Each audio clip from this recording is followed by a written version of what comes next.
Good morning student. देखिए हमारे capacitor जो चैप्टर चल रहा था वो हम लास्ट में पहुंच चुके हैं और लास्ट आर्टिकल बच गए दो हमारे। ठीक है, एक आर्टिकल हमारा है effect of conducting slab introduced in A parallel plate capacitor. अगर एक पैरेलल प्लेट कैपेसिटर है और उसके अंदर हम एक कंडक्टिंग स्लैब इंट्रोड्यूस कर देते हैं तो बताइए इसके ऊपर क्या इफेक्ट है। और सेकंड हमारा है कंडक्टिंग स्लैब की जगह डाइलेक्ट्रिक स्लैब आ जाए कि डाइलेक्ट्रिक स्लैब इंट्रोड्यूस करें तो क्या इफेक्ट होगा। तो अब देखिए पहले हम इसमें एक छोटी सी डेफिनेशन और आ जाती है डाइलेक्ट्रिक स्ट्रेंथ। हमें डाइलेक्ट्रिक स्ट्रेंथ की डेफिनेशन और जरूर करनी है। डाइलेक्ट्रिक स्ट्रेंथ क्या होती है?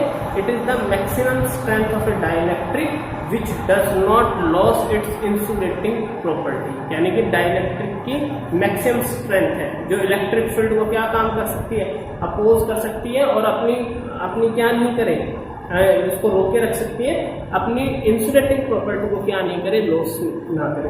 यानी कि वो मैक्सिमम स्ट्रेंथ, अगर हम उस मैक्सिमम स्ट्रेंथ के अंदर अगर हम थोड़ा सा भी इलेक्ट्रिक फील्ड और अप्लाई करें तो वो क्या काम करेगा, अपनी कंडक्टिंग प्रॉपर्टी को क्या कर देगा, लॉस कर देगा। तो जहां तक अपनी कंडक्टिंग प्रॉपर्टी को लॉस ना करे उसकी maximum strength to retard the electric field in it, तो that strength is called its dielectric strength. ठीक है, अब हम इसके अंदर आर्टिकल करना शुरू करते हैं effect of conducting slab of introduce in A parallel plate capacitor. सबसे पहले हम एक पैरेलल प्लेट कैपेसिटर बना देते हैं। ये हमारा एक पैरेलल प्लेट कैपेसिटर है, यानी कि ऐसे बना देते हैं। ये पैरेलल प्लेट कैपेसिटर, डी इसकी क्या है, थिकनेस, ये डी इसकी थिकनेस है और ए है ये क्रॉस सेक्शन एरिया, ये एरिया है cross section area of the plate या area of the plate. Area of the plate हो गया, डी क्या हो गया, डिस्टेंस हो गया। ठीक है, क्योंकि कैसे है पैरेलल प्लेट है और ए क्या हो गया, एरिया हो गया, डी क्या हो गया हमारे पास इसके अंदर डिस्टेंस। तो इसकी कैपेसिटी कितनी होगी, इसकी कैपेसिटी हो जाएगी C = ε/A/d। ये इसकी कैपेसिटी होगी, यानी कि फर्स्ट इक्वेशन होगी ये इसकी कैपेसिटी। अब हमने इसके अंदर क्या काम किया, एक स्लैब डाल दी। कैसी स्लैब डाली, कंडक्टिंग। तो ये मैंने कंडक्टिंग स्लैब, तो पहले जो कैपेसिटर है ये पॉजिटिव चार्ज प्लेट के ऊपर और ये हमारे पास क्या हो गया, नेगेटिव चार्ज। इसके बीच में जो इलेक्ट्रिक फील्ड है, सॉरी जो इसके अंदर बीच में जो इलेक्ट्रिक फील्ड है वो कौन सा हो गया, E0 हमारी क्या हो गई, इलेक्ट्रिक फील्ड। अब इसके अंदर डाल देते हैं एक कंडक्टिंग स्लैब। ये हमने एक कंडक्टिंग स्लैब डाला, उसकी थिकनेस कितनी है, T is the thickness of the conducting slab. ये कंडक्टिंग स्लैब की थिकनेस है और ये इलेक्ट्रिक फील्ड कितना है, E, और ये डिस्टेंस यहां से यहां तक क्या है, D। ये थिकनेस किसकी है, कंडक्टिंग स्लैब की, और ये थिकनेस कितनी है, T is the thickness of conducting slab. अब क्या होगा, यहाँ पर फ्री इलेक्ट्रॉन है तो यहाँ पर पॉजिटिव चार्ज है तो यहाँ नेगेटिव आ जाएगा, यहाँ पॉजिटिव आ जाएगा। तो एक इलेक्ट्रिक फील्ड अंदर इंट्रोड्यूस हो जाएगा और वो कितना होगा, E, और उसको हम क्या बोलेंगे, इंड्यूस इलेक्ट्रिक फील्ड। तो देखिए एक्सटर्नल इलेक्ट्रिक फील्ड ऐसे है, इंड्यूस इलेक्ट्रिक फील्ड ऐसे है, यानी कि दोनों इलेक्ट्रिक फील्ड्स के डायरेक्शन अपोजिट है। तो अंदर जो इलेक्ट्रिक फील्ड बचेगा वो हो जाएगा E0 - EI। और हमने पढ़ा था कंडक्टिंग स्लैब के अंदर इलेक्ट्रिक फील्ड क्या होता है, 0 होता है। हमने कैपेसिटी की प्रॉपर्टी से पहले जब कैपेसिटर स्टार्ट किया था तो वहाँ कंडक्टिंग प्लेट की हमने क्या पढ़ा था, इसके अंदर कंडक्टिंग प्लेट की प्रॉपर्टी पढ़ी थी। उसके अंदर दो चीजें पढ़ी थी कि इनसाइड चार्ज 0 होता है, अंदर इलेक्ट्रिक फील्ड क्या होता है, 0। उसको प्रूव किया था बोस थ्योरम की हेल्प से। तो अंदर इलेक्ट्रिक फील्ड क्या हो गया, 0। अब एक्सटर्नल फील्ड कहाँ बच गया, एक्सटर्नल फील्ड एक तो यहाँ है और एक यहाँ है। यहाँ पर क्या है, इलेक्ट्रिक फील्ड, इसके अंदर इलेक्ट्रिक फील्ड कितना है, 0। ठीक है, तो अब हम क्या निकालेंगे, पोटेंशियल निकालेंगे। पोटेंशियल निकालेंगे, मैंने बताया था पोटेंशियल का फॉर्मूला बहुत अच्छे से लर्न रखना है कि पोटेंशियल क्या होता है, electric field into distance. Electric field कितना, E0, और इलेक्ट्रिक फील्ड कहाँ मौजूद है, इस एरिया में और इस एरिया में। तो कितना हो गया, इस D में से T को सब्ट्रैक्ट करते हैं तो वो एरिया हमारे पास आएगा D - T हो गया हमारे पास। अब एक पॉजिटिव प्लेट, ये भी मैंने कहा था एक पॉजिटिव प्लेट है और एक हमारी नेगेटिव प्लेट है। तो इसके अंदर जो इलेक्ट्रिक फील्ड होगा वो क्या होता है, सिग्मा बाई एप्सिलॉन नॉट। ई की वैल्यू क्या रख देंगे, सिग्मा बाई एप्सिलॉन नॉट।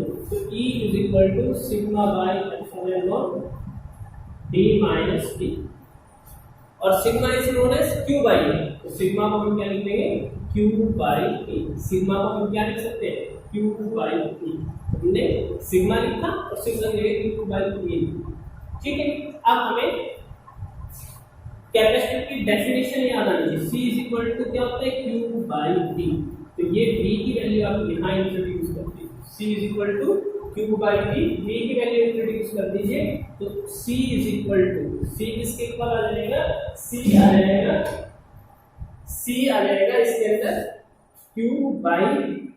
काफी बार क्या होता है, फैन ऑफ करना भूल जाते हैं। तो फैन ऑफ करने की, फैन ऑफ नहीं होता जिसकी आवाज आती है। ठीक है, तो ये थोड़ा सा ध्यान रखिए। तो फैन ऑफ करना पड़ा बीच में। तो C is equal to Q by V. तो हम V की वैल्यू पुट कर देंगे, तो क्या हो, D माइनस टी और एप्सिलॉन नॉट इनटू E। क्या से क्या कैंसिल हो जाएगा, तो C आ जाएगा epsilon not A D minus T. ठीक है, ये हमारे पास आ गया। तो एक बार हम फिर से रिपीट कर लेते हैं। इसके अंदर पहले हमने क्या काम किया, हमने effect of conducting slab introduce in A parallel plate capacitor. हमने इफेक्ट पढ़ा है कि कंडक्टिंग स्लैब के ऊपर, यानी कि अगर कंडक्टिंग स्लैब को हम पैरेलल प्लेट पे डालें तो उसके ऊपर क्या इफेक्ट होगा। ठीक है, तो हमने ये आर्टिकल है इसे करना है। उससे पहले डाइलेक्ट्रिक स्ट्रेंथ की डेफिनेशन बताई थी कि dielectric strength to maximum electric field which is retarded by do not losses insulating property. It does not transfer the charge and do not losses insulating property. वो मैक्सिमम स्ट्रेंथ उसकी क्या कहलाएगी, dielectric strength कहलाएगी। अब उसके बाद देखो हमने इसके अंदर पहले प्लेट के अंदर कुछ नहीं डाला, यानी कि हमने ऐसे कैपेसिटर को रखा, ऐसे रखा कैपेसिटर। तो हमारे पास इक्वेशन ये आएगी epsilon not A by D। फिर हमने इसके अंदर एक T ये डाल दिया प्लेट, और इसकी डिस्टेंस कितनी है, D। तो इलेक्ट्रिक फील्ड हमने कंडक्टिंग डाली तो अंदर इलेक्ट्रिक फील्ड 0। तो यानी कि सिर्फ इलेक्ट्रिक फील्ड यहाँ मौजूद है और यहाँ मौजूद है। उस इलेक्ट्रिक फील्ड को हमने ये बोल दिया E नॉट। ठीक है, तो पोटेंशियल क्या निकलेगा, electric field into distance E not, और कहाँ कहाँ है, यहाँ। तो इस D में से T सब्ट्रैक्ट कर देंगे तो D माइनस टी आ जाएगा। अब E नॉट को क्या लिखते हैं, E नॉट के लिए देखो E किसके इक्वल आता है, सिग्मा बाई एप्सिलॉन नॉट। तो मैंने सिग्मा बाई एप्सिलॉन नॉट लिखा और सिग्मा की जगह से Q बाई A पुट कर दिया। ठीक है, अब by definition C is equal to Q by V होता है। V की वैल्यू पुट कर दीजिए तो ये आ जाएगा epsilon not A D minus T. तो epsilon not A D minus T, तो ये हमारे पास वैल्यू आ गई इसकी।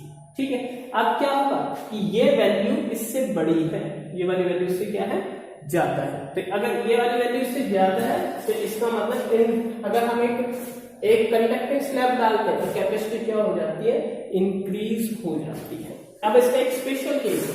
तो क्या स्पेशल केस है हमारे पास, तो इसका स्पेशल केस देखिए, इसका स्पेशल केस देखिए। तो स्पेशल केस में क्या है, हमारे पास क्या फॉर्मूला है, C is equal to epsilon not A D minus T. ये Q से Q कैंसिल हो गया ना। इफ D इज T क्या है, D के इक्वल हो जाए।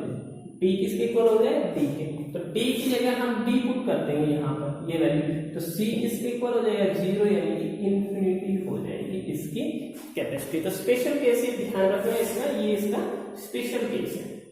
ठीक है, आसान सा है आर्टिकल, कोई बड़ी बात नहीं है।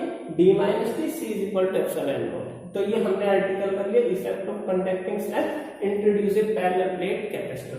अब हम ऐसा ही आर्टिकल किसमें करेंगे, हम आर्टिकल करेंगे इसके अंदर जो कंडक्टिंग स्लैब है, इसकी जगह क्या आ जाएगा, कंडक्टिंग स्लैब है इसके अंदर, इसकी जगह पे क्या आ जाएगा, डाइलेक्ट्रिक स्लैब। क्या आ जाएगा, डाइलेक्ट्रिक स्लैब। क्या आ जाएगा, डाइलेक्ट्रिक स्लैब। ठीक है, क्या आ जाएगा, डाइलेक्ट्रिक स्लैब आ जाएगा। तो डाइलेक्ट्रिक स्लैब के अंदर देखो ये हमने एक उसी तरीके से ये पैरेलल प्लेट बना दिया। पैरेलल प्लेट बना, इसकी कैपेसिटी कितनी होगी, C is equal to epsilon not A by D। D क्या है, इसकी थिकनेस। ये D हमारी क्या है, थिकनेस। इसके अंदर हमने डाइलेक्ट्रिक स्लैब डाला, ये डाइलेक्ट्रिक स्लैब। जिसकी थिकनेस क्या है T। कैपेसिटर है कि यहाँ पॉजिटिव चार्ज, ये पॉजिटिव चार्ज, यहाँ नेगेटिव चार्ज, पॉजिटिव से नेगेटिव की तरफ जा रहा है, उसको हम ई नोट बोल देंगे, इलेक्ट्रिक फील्ड को क्या बोल देंगे ई नोट। अब यहाँ नेगेटिव चार्ज आ जाएगा और यहाँ पॉजिटिव। अब ये डाइलेक्ट्रिक स्लैब है जिसमें इलेक्ट्रिक फील्ड आया वो है ई आई, इंड्यूस हो गया, और दोनों की डायरेक्शन अपोजिट है, तो E is equal to E nought minus E. अब डाइलेक्ट्रिक स्लैब मैंने बताया था कि इक्वल और अपोजिट नहीं होता, यानी कि जीरो नहीं होगा, कुछ ना कुछ बचेगा। हमने डेरिवेशन किया था, किस किस का बीच में रिलेशन निकाला था, हमने रिलेशन निकाला था इसके अंदर रिलेशन किसके बीच में, ससेप्टिबिलिटी, और किसके बीच में निकाला था, डाइलेक्ट्रिक कांस्टेंट। तो वहां पर हमने इसी फॉर्मूले को यूज किया था और वो डाइलेक्ट्रिक स्लैब बनाई थी, यानी कि इक्वल नहीं होता, E is equal to E nought minus E I होता है। अब देखिए पोटेंशियल, एक तो electric field E nought, electric field कहाँ है, यहाँ पर ई नॉट है, यहाँ पर ई नॉट है, तो पोटेंशियल कितना हो जाएगा, पोटेंशियल हो जाएगा E nought D minus T plus E electric field कहाँ है, ई इलेक्ट्रिक फील्ड यहाँ है, यानी कि यहाँ से यहाँ तक ये डिस्टेंस कितनी है टी, तो इलेक्ट्रिक फील्ड हो जाएगा E इंटू टी।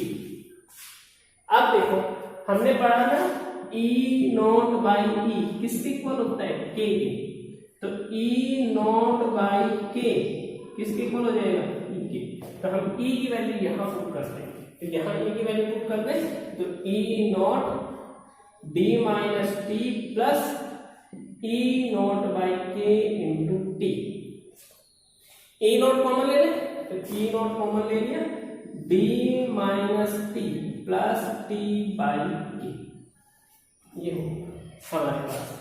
अब देखिए इसका कोई यूज नहीं है, अब इसको रफ कर देते हैं। वही बात है, अगर एक पॉजिटिव प्लेट है और एक हमारे पास नेगेटिव प्लेट है, तो उसका इलेक्ट्रिक फील्ड आएगा वो कितना आएगा, सिग्मा बाई एप्सिलॉन नॉट। तो हम इसको लिख देंगे यहां से स्टेप करके V is equal to sigma by epsilon not D minus T plus T by K. Diagram हम रफ कर दें, कोई जरूरी नहीं है, हमारे पास कोई काम का नहीं है डायग्राम, कम है, तो हम इसको रफ कर देते, ठीक, यहां से स्टार्ट कर देते हैं, ठीक है। तो V is equal to sigma by epsilon not D minus T plus T by के, ठीक है। V is equal to sigma, sigma का क्या जाएगा Q by A epsilon not D minus T plus T by K. कुछ book में T को common दे रखा है, तो कोई दिक्कत नहीं, आप T को कॉमन लो चाहे मत लो, T को कॉमन दे रखा है कुछ बुक में, तो T को कॉमन लेके 1 प्लस 1 बाई के हो जाएगा, 1 माइनस हो जाएगा, ठीक है ना, माइनस हो जाएगा क्योंकि माइनस इसके साथ, तो माइनस के साथ T को कॉमन लेंगे। अब V किसके इक्वल है, V is equal to Q by C is equal to Q by B according to definition of capacitor, C is equal to Q by B। B की value आप यहाँ put कर दीजिए, तो C is equal to Q A epsilon not, sorry value put करोगे तो ये तो क्या हो गया Q A epsilon नॉट ऊपर आ जाएगा और नीचे जो आएगा वो आएगा D minus T plus T by k, ये वैल्यू आ जाएगी। Q से Q कैंसिल हो गया, तो C की वैल्यू आ जाएगी A epsilon not D minus T plus T by k, ये हमारे पास इसकी वैल्यू आ गई। तो this is the capacity of capacitor, और ये कैपेसिटी ऑफ कैपेसिटर के अंदर ये वैल्यू क्या है, आप ये ध्यान रखिए, ये वाली वैल्यू ज्यादा है किससे, इस वाली वैल्यू से। तो अगर हम एक कैपेसिटर के अंदर कैपेसिटी इंट्रोड्यूस करते हैं तो उसकी कैपेसिटी क्या हो जाती है, इंक्रीज हो जाती है, ठीक है। अब हम इसके अंदर एक स्पेशल केस कर देते हैं, क्या स्पेशल केस कर देते हैं कि if T is equal to D, ठीक है, इसके अंदर T किसके इक्वल हो जाए, D के इक्वल हो जाए। तो हमारे पास जो फॉर्मूला आया है नीचे, वो फॉर्मूला क्या आया है हमारे पास फॉर्मूला आया है नीचे A epsilon not D minus T plus T by के आया, ठीक है।